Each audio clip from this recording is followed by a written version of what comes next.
새로운 한 주도 주님의 평강이 성도님들에게 가득하기를 축복합니다. 오늘 말씀의 제목은 용기를 낸 제자들입니다. 예수님께서 십자가에 죽으셨을 때 예수님을 따르던 대부분의 제자들은 자신이 예수님의 제자라는 사실을 숨긴 채 숨어 지내야만 했습니다. 왜냐하면 종교 지도자들이 자신들을 찾아 나서서 핍박할 것이 분명했기 때문이죠. 자신들의 스승이 그들에 의해 죽임을 당했으니 자신의 안위를 위해 드러내지 못하고 숨어 있는 것이 당연해 보입니다. 어찌 보면 예수님의 죽음은 너무나도 외로운 죽음이었습니다. 자신을 사랑하고 따르던 제자들이 다 떠나가고 자신을 위해 목숨을 걸겠다던 제자마저 3번이나 예수님을 부인하는 사람으로 변하였으니 그 모든 것을 지켜보던 예수님의 마음이 어떠했을까요? 하지만 예수님은 이미 이러한 제자들의 모습을 알고 계셨습니다. 그래서 잡히시기 전에 제자들과 함께 계실 때에 그들의 모습을 미리 언급하셨던 것이죠. 예수님은 자신의 죽음이 너무나 외롭다라는 것을 알고 계셨음에도 그 십자가의 길을 걸어가셨습니다. 제자들뿐만 아니라 이 땅의 하나님의 백성들을 위해서 자신의 생명을 내어놓기 위해 그 길을 묵묵히 걸어가신 것이죠. 그런데 예수님의 이러한 모습을 지켜보던 제자들 중에 작은 변화를 경험하는 사람들이 나타나기 시작합니다. 자신들의 신변에 혹여나 위협을 당할까봐 예수님의 죽음을 멀리서 지켜보던 제자들 중에 몇몇이 그 위협을 피하지 않기로 결단하기 시작한 것이죠. 오늘 우리가 함께 읽은 이 본문의 말씀에는 그들 중에 2사람이 등장을 합니다. 첫 번째 인물은 아리마대 사람 요셉입니다. 요셉에 대해서는 공간복음의 여러 구절에서 소개되어지는데요. 먼저 마태복음 27장 57절에 의하면 요셉이 아리마대의 부자다라고 그렇게 소개되어집니다. 그리고 마가복음 15장 43절과 누가복음 23장 50절에서는 요셉이 사람들로부터 존경받는 사내들인 공회원이었고 선하고 의로우면서 반면에 당찬 모습을 가지고 있었고 하나님 나라를 기다리는 경건한 사람이었다라고 그렇게 소개를 합니다.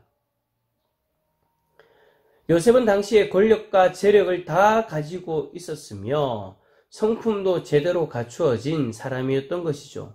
거기다가 바로 예수님의 숨겨진 제자였습니다. 그런 그도 예수님이 잡혀오고 부당한 재판과 죽음을 당할 때에 그것을 막지는 못하였습니다. 왜냐하면 예수님을 죽이려고 하는 다수의 사람들이 당시의 모든 것을 좌지우지하는 권력자들로서 자신들을 반대하면 그냥 넘어가지 않을 것이 뻔했기 때문이죠. 그래서 그들이 두려워 자신이 예수님의 제자라는 사실도 숨겼습니다. 그랬던 그가 예수님의 죽음을 바라본 뒤에 심경의 변화를 경험하게 되었고 자신을 드러내기 시작합니다. 우리 38절의 말씀 함께 읽어볼까요? 38절입니다. 아리마대 사람 요셉은 예수의 제자이나 유대인이 두려워 그것을 숨기더니 이 일 후에 빌라도에게 예수의 시체를 가져가기를 구하매 빌라도가 허락하는지라 이에 가서 예수의 시체를 가져가니라. 유대인이 두려워 자신이 예수님의 제자임을 숨겼던 그가 놀랍게도 빌라도를 찾아와서 예수님의 시체를 달라고 요구하는 거예요. 이것은 요셉의 입장에서는 아주 놀라운 행동이었습니다. 요셉이 예수님의 시체를 가져간 것은 절대 숨길 수가 없는, 드러날 수밖에 없는 일이었기 때문에 분명히 유대인들의 추궁과 해코지를 당할 수밖에 없었어요.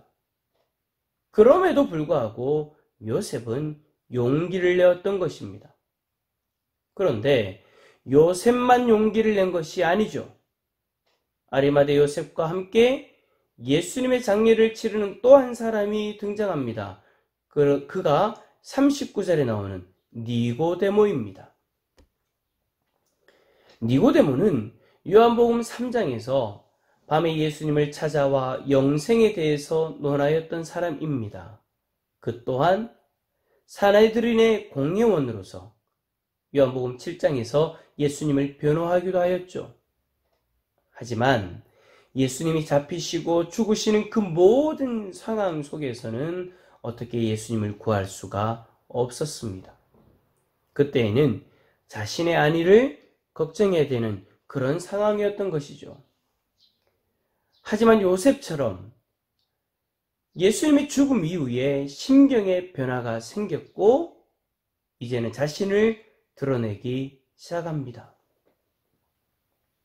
그리고 자신이 가지고 있는 귀한 침향과 모략을 섞은 것을 100리트라쯤 가지고 나옵니다. 여기서 침향은 왕의 장례에 사용되었던 값비싼 물품이었고 모략은 방부제 역할을 하였던 것입니다. 니고데모는 이것들을 100리트라, 즉 34kg 정도의 많은 양을 가지고 와서는 예수님의 시체가 부패하지 않도록 염을하였던 것이죠. 이들이 이렇게 용기를 낼 수 있었던 이유는 무엇이었을까요? 그들은 예수님의 제자로서 멀리나마 예수님의 죽음을 안타깝게 바라보았습니다. 그런데 예수님이 죽으시는 당시에 놀라운 일들이 일어난 것을 보았죠. 어떤 일들입니까? 공간복음에 보면 예수님이 죽으실 때 일어났던 일들에 대해 기록되어져 있는데 예수님이 죽으실 때에 성소 휘장이 위로부터 아래까지 찢어져 둘이 되어버리고 땅이 진동하여 바위가 터지고 무덤들이 열리며 자던 성도들의 몸이 많이 일어나는 신비한 현상들이 일어났었습니다. 마태복음 27장 54절에 이렇게 기록되어져 있습니다. 백부장과 및 함께 예수를 지키던 자들이 지진과 그 일어난 일들을 보고 심히 두려워하여 이르되 이는 진실로 하나님의 아들이었도다 하더라. 유대인이 두려워 자신을 숨기던 아리마대 요셉과 니고데모는 예수님의 죽음을 통해 예수님이 하나님의 아들이었다라는 그 사실을 다시금 확인하게 된 것입니다. 이후에 그들은 더 이상 유대인들을 두려워하지 않게 되는 것이죠. 이제는 하나님을 두려워하게 됩니다. 사랑하는 성도 여러분, 우리는 어떻습니까? 혹시 믿지 않는 사람들의 눈치를 보면서 자신이 예수님을 믿는 사람임을 숨기고 있지는 않습니까? 내가 예수님을 믿는다고 하면 혹여나 불이익을 당할까봐 두려워 아무도 모르게 신앙생활을 하고 있다면 오늘 여러분의 삶에 하나님께서 용기를 주시기를 축복합니다. 우리는 예수님을 믿고 따르는 것을 절대 부끄러워하지 않아도 됩니다. 예수님을 믿는 것으로 인하여서 받게 되어질 핍박과 고난을 두려워하지 않아도 됩니다. 왜냐하면 우리가 걸어가는 이 믿음의 길은 결코 헛된 길이 아니라 진리의 길이기 때문입니다. 우리가 믿는 예수님은 하나님의 아들이요 우리의 구원자이십니다. 예수 그리스도를 믿지 않고는 결코 저 천국에 들어갈 수 없습니다. 우리는 숨기고 두려워하기보다 요셉과 니고데모처럼 더 당당하게 드러내고 예수님을 따라가면 되는 것이죠. 사랑하는 성도 여러분, 오늘 하루 여러분의 삶이 당당하고 용감하게 예수 그리스도를 드러내는 용기 있는 제자들의 삶이 되기를 예수 그리스도의 이름으로 축원합니다.